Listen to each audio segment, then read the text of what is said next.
kasih atas kesempatannya. Saya akan bahas tentang vendor master record. Ya, vendor master data biasanya mencakup riwayat pengadaan, catatan kontrak, data inventaris, kategori pasokan, dan informasi penting lainnya tentang vendor dan pemasok. Contoh, di dalam bisnis, seorang karyawan asing akan tiba di Hamburg bulan depan. IDES Jerman harus mengatur akomodasi untuknya. Dengan bantuan makelar lokal, sebuah apartemen telah ditemukan dan IDES baru saja menandatangani perjanjian sewa. Departemen akuntansi perlu membuat catatan induk hutang usaha, yaitu AP, yang mewakili pemilik untuk membuat dan melacak pembayaran sewa. Contoh bisnis sudah tertera pada gambar di slide PPT. Ya, selanjutnya yaitu seperti akun pada G atau L, akun vendor juga terdiri dari dua area, yaitu yang pertama, akun vendor ditentukan untuk sebuah kode perusahaan di tingkat klien. Data umum seperti nama, alamat vendor juga disimpan pada akun ini. Yang kedua, posting tidak dapat digunakan pada akun untuk kode perusahaan sampai setting khusus kode perusahaan telah dibuat. Setting ini hanya mengacu pada kode perusahaan yang relevan dan menyertakan detail seperti kondisi pembayaran yang telah disepakati atau akun rekonsiliasi. Akun vendor dapat dibagi ke dalam berbagai grup akun dengan cara yang sama seperti akun G atau L, sehingga dapat diatur dan dikelola lebih mudah.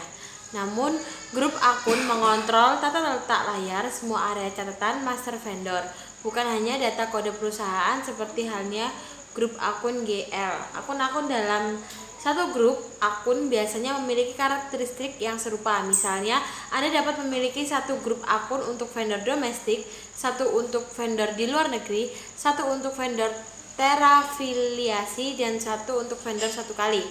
Rentang nomor ditetapkan ke grup akun. Rentang nomor ini biasanya internal, di mana sistem memberi Anda nomor saat Anda menyimpan vendor master record. Namun beberapa rentan nomor adalah rentan nomor eksternal. Dengan nomor eksternal tersebut, Anda mengisi nomor vendor secara manual saat membuat catatan master vendor atau vendor master record.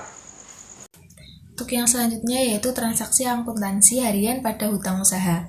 Melanjutkan contoh sebelumnya, dengan bantuan makelar lokal, sebuah apartemen telah ditemukan dan IDES baru saja menandatangani perjanjian sewa. Komisi untuk makelar adalah 4.000 euro.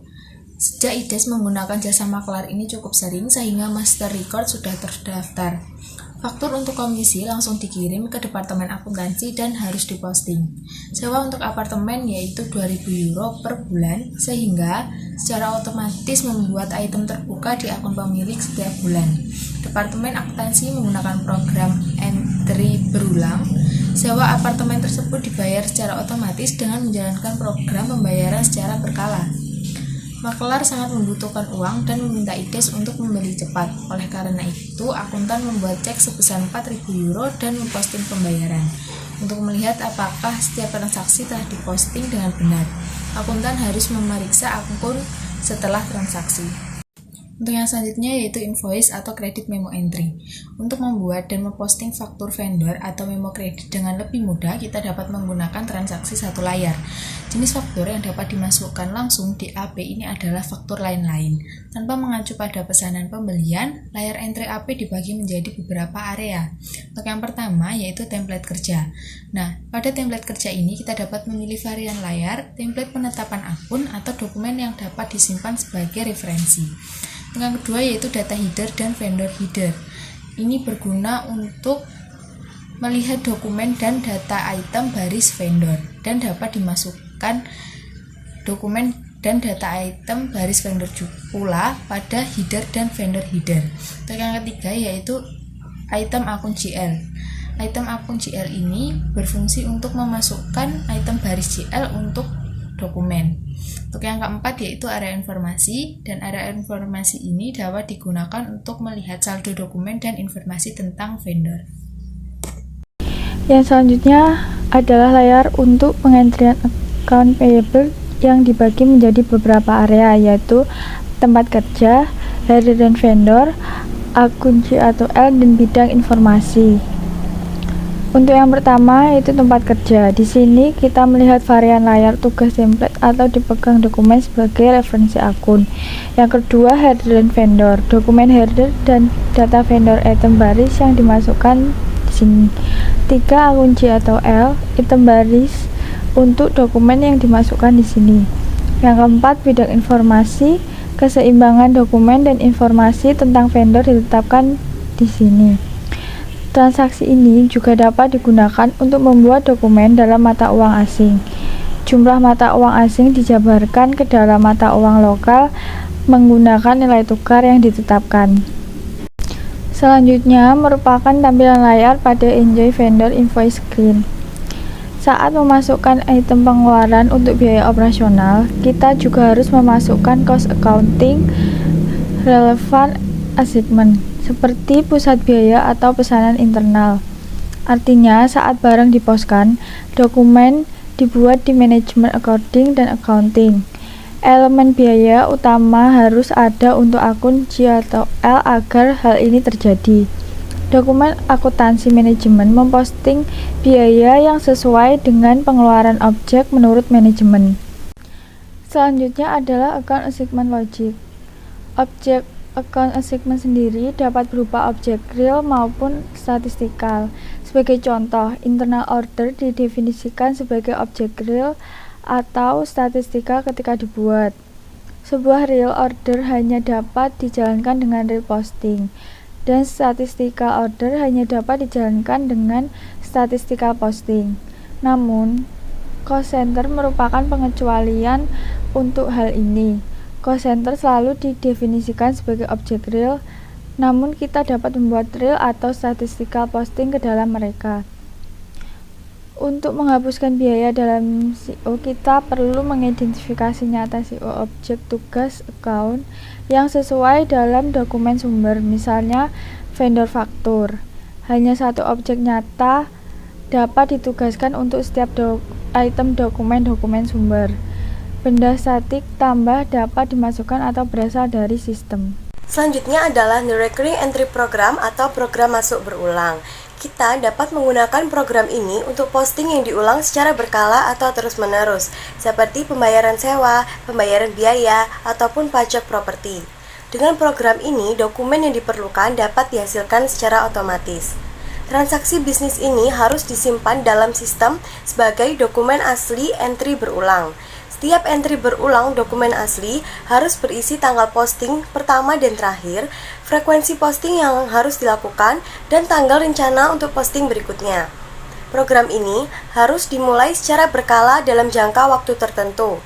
Program ini memilih semua dokumen asli entry berulang di mana tanggal posting berikutnya jatuh dalam periode yang telah ditentukan, dan kemudian menghasilkan sesi input page. Selanjutnya terdapat gambar template dokumen asli entry berulang. Ketika sesi input page dijalankan, dokumen akuntansi yang sesuai dengan dokumen asli harus diposting dan tanggal posting berikutnya diperbarui dalam dokumen entry berulang asli. Elements of the payment transaction atau elemen transaksi pembayaran. Transaksi pembayaran dapat dilakukan dengan dua cara. Yang pertama yaitu secara manual, dan yang kedua dapat dilakukan dengan cara otomatis menggunakan program pembayaran. Elemen transaksi pembayaran sendiri terdiri dari 5 yang terdapat pada gambar yang pertama dengan kegunaan atau fungsinya masing-masing. Sistem standar berisi metode pembayaran umum dan formulir yang sesuai yang telah ditentukan secara terpisah untuk setiap negara. Saya akan menjelaskan tentang slide 14, yaitu Automatic Payment Program Parameters atau parameter program pembayaran otomatis. Program pembayaran ini dikembangkan untuk transaksi pembayaran internasional antara vendor dan pelanggan. Program ini dapat digunakan untuk masuk dan pembayaran keluar, namun ini lebih umum digunakan untuk pembayaran keluar. Yaitu pembayaran otomatis terdiri dari beberapa langkah. Langkah yang pertama adalah mempertahankan parameter. Kita menggunakan parameter untuk mendefinisikan akun dan item mana yang akan disertakan dalam program pembayaran otomatis berjalan.